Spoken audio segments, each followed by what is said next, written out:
Hello everyone, welcome back to my channel. आज की video में कॉमर्स का पार्ट 10 है। इससे पहले 9 पार्ट आपको चैनल पे मिल जाएंगे, आप वहां से देख लीजिएगा। तो चलिए स्टार्ट करते हैं। 204th question, which one of the following is a traditional method for selection of personal. किसी भी एम्प्लॉय को सिलेक्ट करने के लिए, किसी भी पर्सनल को सिलेक्ट करने के लिए जो ट्रेडिशनल मेथड है वो क्या है? फ्रेनोलॉजी। फ्रेनोलॉजी क्या होता है? मस्तिष्क विज्ञान। तो ये मेथड बहुत ही पहले से हमारे देश में, पूरे वर्ल्ड में यूज़ किया जा रहा है। The method of training in craft, trade and technical areas is known as. जो ट्रेनिंग दी जाती है क्राफ्ट्स में, ट्रेड्स में और टेक्निकल एरियाज़ में, उसको क्या कहा जाता है? उसको कहा जाता है apprenticeship. Option 4। Behaviourally anchored rating scale is technique used for. Behaviourally anchored rating scale एक टेक्निक है जो किस लिए यूज़ की जाती है? For performance appraisal. ये देखने के लिए कि किसने किस तरह से काम किया है। Option 4। Next question, the pricing strategy which adjusts the price to accommodate differences in customers, products and location is called। एक प्राइसिंग स्ट्रैटेजी जो एक बेसिक प्राइस को एडजस्ट करती है जिससे कि कस्टमर्स, प्रोडक्ट और लोकेशन के बीच में जो डिफरेंसेस होते हैं वो एकोमोडेट किए जाते हैं,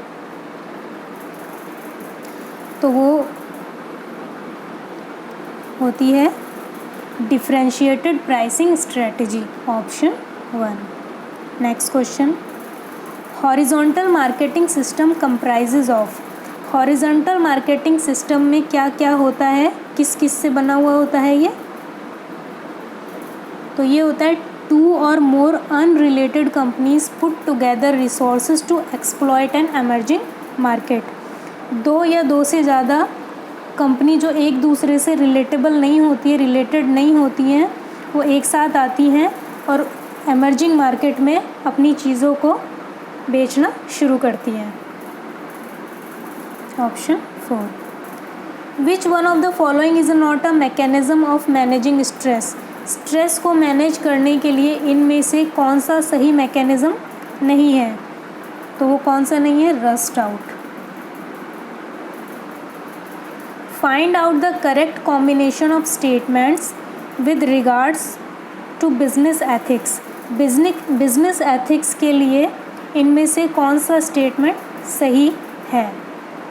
तो business ethics is the behaviour that a business adheres to in its daily dealings. Yes, business ethic एक ऐसा बिहेवियर है जो कि डेली डीलिंग्स के लिए इसके एथिक्स का पालन किया जाता है। The ethic of particular business can be diverse. किसी एक पर्टिकुलर बिजनेस के जो एथिक्स होते हैं वो अलग भी हो सकते हैं, डिफरेंट भी हो सकते हैं, ये भी सही है। Business ethics has normative and descriptive dimensions. Business ethics में नॉर्मेटिव और डिस्क्रिप्टिव डायमेंशंस दोनों होते हैं। तो हमारे सारे ही ऑप्शन सही हैं, तो ऑप्शन 4 हो जाएगा, all A, B and C। Which one of the following is not correct about business ethics. इनमें से बिजनेस एथिक्स से रिलेटेड कौन सा स्टेटमेंट सही नहीं है? तो ये देखिए option 3, business ethics are governed by the government policies. ऐसा नहीं है, बिजनेस एथिक्स गवर्नमेंट पॉलिसीज़ से नहीं गवर्न किए जाते हैं। Option 3। A marketing network consist of. एक मार्केटिंग नेटवर्क किस किस चीज़ों से बना हुआ होता है? तो ये देखिए, the company and its supporting stake holders with whom it has built mutually profitable business relationship. तो एक मार्केटिंग नेटवर्क में कंपनी होती है, उसके सपोर्टिंग स्टेक होल्डर्स होते हैं जिसके साथ मिलकर बिजनेस रिलेशनशिप से प्रॉफिट कमाया जाता है। Option 4। Next question, all the properties of order, interval and zero origin are simultaneously possessed by ratio data. Option 3. Which one of the following is not correct statement regarding sampling distribution of mean? Sampling distribution of mean से related इनमें से कौन सी statement correct नहीं है? तो statement 2 देखिए, sampling distribution of mean is normally distributed for small size samples no drawn from not normally distributed population. तो ये स्टेटमेंट गलत है, तो आपका आंसर हो जाएगा option 2. The process of thoroughly checking the collected data to ensure optimal quality level is referred to as. जब collected data को अच्छे से चेक किया जाता है ये देखने के लिए कि उसकी क्वालिटी ठीक है, अच्छी है, तो उसको क्या कहा जाता है? वैलिडेशन. ऑप्शन 4.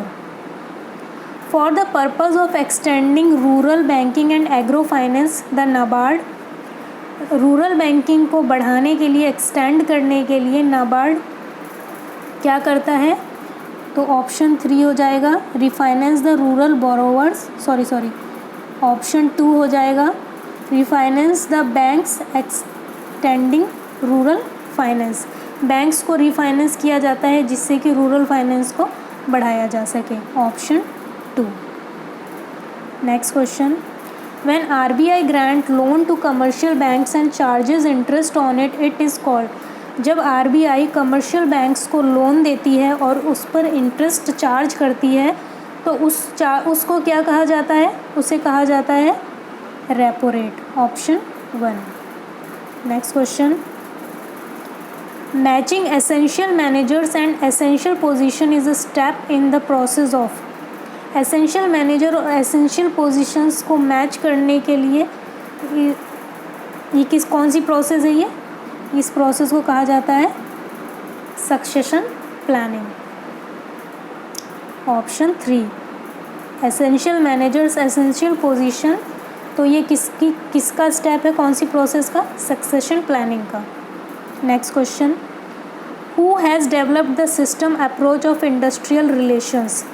इनमें से किसने इंडस्ट्रियल रिलेशंस के लिए सिस्टम अप्रोच को डेवलप किया? तो वो किया जॉन डनलप ने. Option 1. Next question. E banking business is essentially regulated by the information technology act 2000 under which personal signature is replaced by. E banking business को regulate किया गया इंफॉर्मेशन टेक्नोलॉजी एक्ट द्वारा 2000 में, तो इसमें पर्सनल सिग्नेचर की जगह किसने ली थी? डिजिटल सिग्नेचर ने. Option 4. Last question. In 1992 the banking sector reforms were introduced as पर.